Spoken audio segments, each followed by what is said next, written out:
Thousands of international students, including Indians in Canada, are staging protests across the country. They fear deportation due to recent federal policy changes impacting immigrant workers under the Justin Trudeau government. So, what are the work permits and deportation fears? According to City News Toronto, over 70,000 graduates are at risk of deportation while their work permits expire later this year.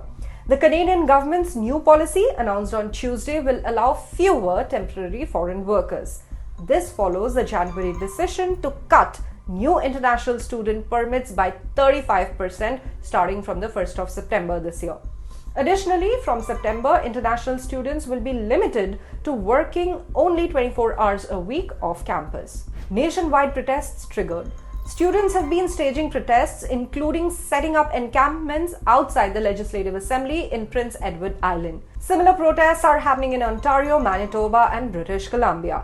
Protesters are reacting to provincial policies that have reduced permanent residency nominations, leaving many students vulnerable to deportation.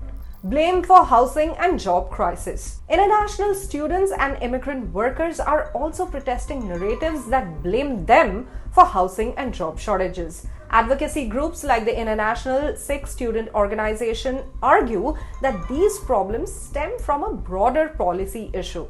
Calls for government action. Student advocacy groups are urging the government to extend work permits and create clear paths to permanent residency, emphasizing their contributions to the economy of Canada. Federal policy changes.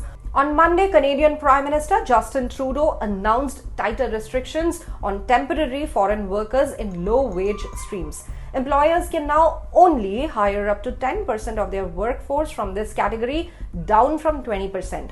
The changes take effect on the 26th of September. Additionally, the government will stop processing applications from regions with unemployment rates over 6%, and workers can only stay in low-wage jobs for a maximum of 1 year, down from 2.